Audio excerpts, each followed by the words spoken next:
Hi hello నమస్తే నేను సానా వెల్కమ్ టు టుడేస్ తెలంగాణ.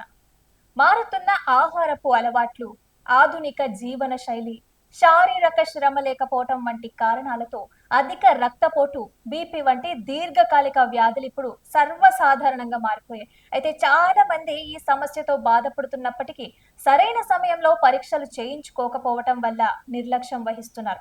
అయితే ఈ అలసత్వం కొన్నిసార్లు ప్రాణానికే ప్రమాదం కలిగించే పరిస్థితికి దారితీస్తాయి.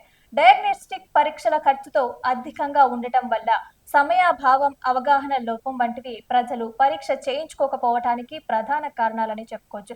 అయితే డయాగ్నోస్టిక్ ఫీజులు ఎక్కువ, ఆస్పత్రికి వెళ్ళడానికి టైం లేకపోవడం వంటి సాకులు చెప్పి చాలా మంది తమ ఆరోగ్యాన్ని పణంగా పెడుతున్నారు. అయితే ఈ నిర్లక్ష్యం వల్ల బీపీ వంటి వ్యాధులు ప్రారంభ దశలో గుర్తించకపోవడంతో తీవ్రమైన దశకి చేరుకుంటున్నాయి. మారిన జీవన శైలితో బీపీ, షుగర్ వంటి వ్యాధులు సర్వసాధారణమవుతున్న నేపథ్యంలో సకాలంలో ఆరోగ్య పరీక్షలు చేయించుకోవాల్సిన అవసరం ఎంతైనా ఉంది.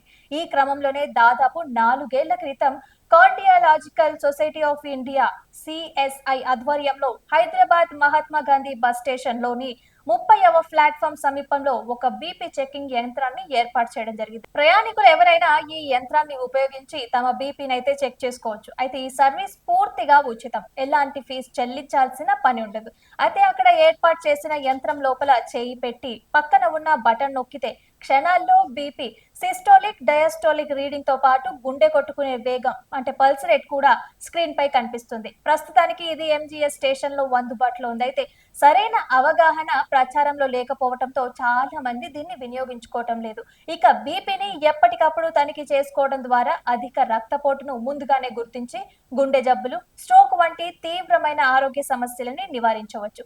ముఖ్యంగా బస్ స్టేషన్ వంటి రద్దీ ప్రదేశాల్లో ప్రజలు ప్రయాణ అలసటతో ఉన్నప్పుడు లేదా సాధారణంగా తమ ఆరోగ్య స్థితిని తెలుసుకోవాలనుకున్నప్పుడు ఇటువంటి యంత్రాలు ఎంతగానో ఉపయోగపడతాయని చెప్పుకోవచ్చు. అయితే దురదృష్టవశాత్తు ఈ ఏర్పాట్లు వెనుక ఉన్న సదుద్దేశం ప్రచారం లోపం కారణంగా నెరవేరటం లేదు. అయితే బస్టాండ్ సిబ్బంది ద్వారా ప్రయాణికులకి అవగాహన కల్పించడం వంటి చర్యలు తీసుకుంటే ఈ కియోస్కోను ఎక్కువ మంది సద్వినియోగం చేసుకోగలుగుతారు. తద్వారా ప్రజారోగ్య పరిరక్షణకి ఈ సౌకర్యం మరింత దోహదపడుతుందనే చెప్పొచ్చు.